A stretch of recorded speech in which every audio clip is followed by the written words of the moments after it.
suis Eduardo et aujourd'hui on va discuter parce que on a reçu quelques commentaires sur notre réseaux sociaux de quelques personnes intéressées qui nous ont posé quelques questions et qui veulent qu'on partage notre opinion sur ce sujet.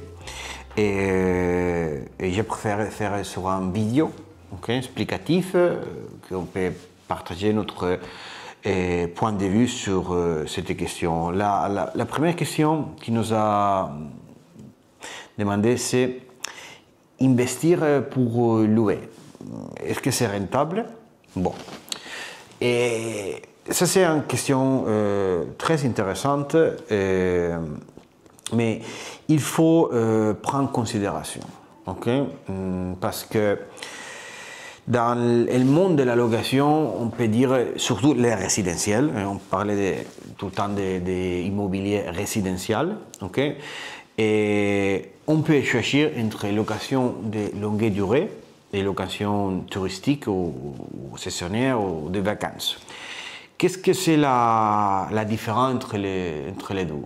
La première différence, ou la plus importante, c'est les variables entre rentabilité, ça veut dire tout l'argent que vous pouvez obtenir pour la location, et le temps que vous devrez impliquer sur la gestion de la propriétaire. Alors, évidemment, l'option plus rentable, c'est l'option de la location de vacances. Mais par contre, ça va vous représenter plus de travail. Vous devrez vous occuper de la gestion, ou sinon déléguer sur une société. Mais normalement, les frais qu'il peut vous appliquer sont assez un peu élevés. Ou l'option numéro 2, c'est la location de longue durée. Évidemment, vous allez gagner moins, mais c'est plus stable. Et il faut prendre en considération qu'il y a certains risques. C'est pour ça qu'il faut être bien sûr à qui vous louez, et demander certains renseignements de votre locataire pour être sûr qu'il y a certaines garanties. C'est vrai aussi que depuis quelques années, ici en Espagne, se commence à utiliser beaucoup la formule des assurances de location. Les assurances de location garantissent les paiements mensuels de votre location. Et ne sont pas si très chers, ce type d'assurance. Normalement, ça correspond à 4,5% des revenus annuels, ou un petit peu plus moins, ou peut-être dans l'assurance de la maison. Il y a certaines assurances que vous pouvez demander comme un complément ce type d'assurance des locataires.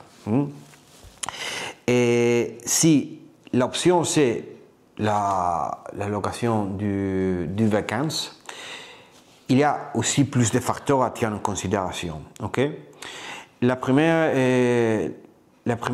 chose à savoir, c'est que la rentabilité de votre investissement va dépendre du prix que vous allez payer pour la maison, et dépend aussi du coin que se trouve la maison, même du village que la maison est située, parce que n'est pas le même si vous achetez une maison plus chère dans une grande ville de style Valencia ou Alicante, que par contre acheter le même type de maison moins cher, mais dans un village qui est moins connu.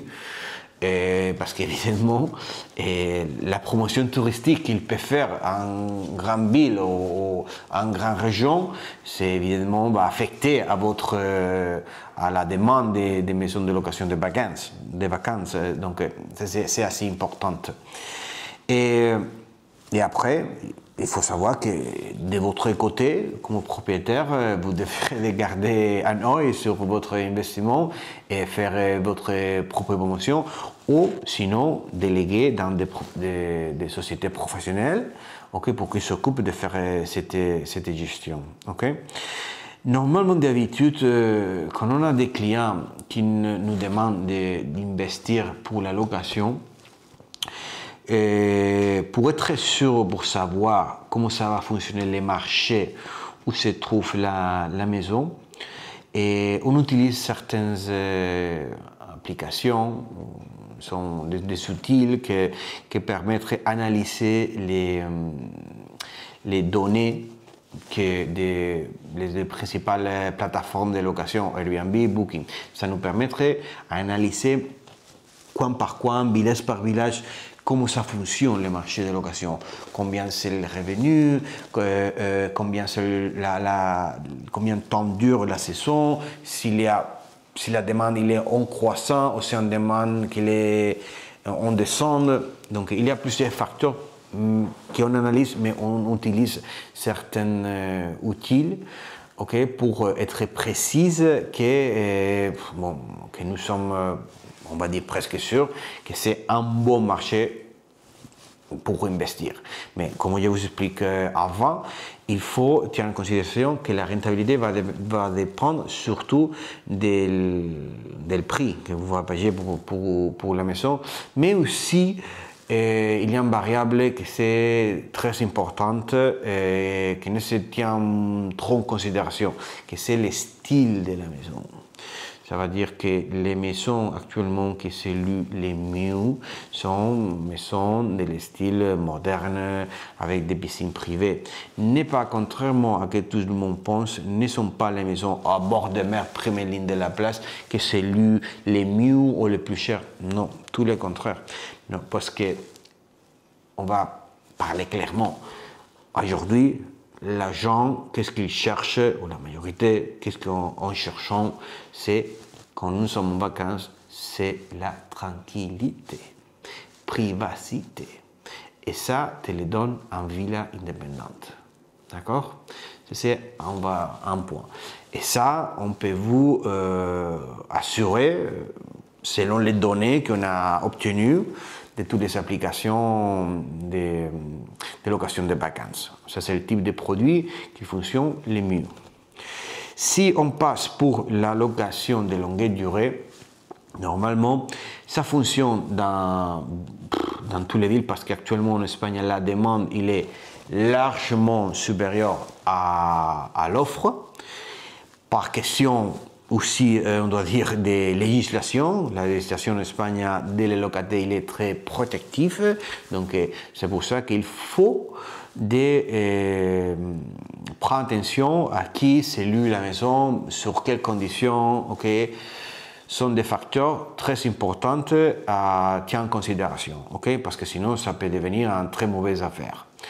Et même si vous avez une assurance de locataire, d'accord, c'est toujours mieux faire attention avant, et considérer que n'est pas une affaire sans risque, non, il y a. Et n'est pas si grave comme tout le monde pense, parce que c'est parlé beaucoup avec les histoires de les ocupas, mais actuellement, en Espagne, n'est pas un grand problème. Il y a peut-être quelques milliers de maisons qui ont été occupées, mais la majorité sont propriétés bancaires, pas de gens privés. Et donc, ça c'est, on va dire, les points plus importants résumés entre location d'investir pour louer. C'est surtout une manière de placer l'argent. Et c'est vrai que je ne parlais pas de la revalorisation du marché immobilier, parce que évidemment c'est aussi partie de la rentabilité. Actuellement, nous sommes dans une situation que la tendance du marché c'est de croître parce qu'il n'y a pas beaucoup de nouvelles constructions, il n'y a pas beaucoup d'offres dans le marché, mais la demande il est stable et dans certaines régions il continue en croissance. Ça veut dire qu'il y a une pression sur les prix pour monter les prix et monter même la location en même temps. Donc, ça, c'est les points à considérer et c'est à vous à déterminer quel des deux ça correspond mieux à votre aspect, à votre besoin. Ok? Merci.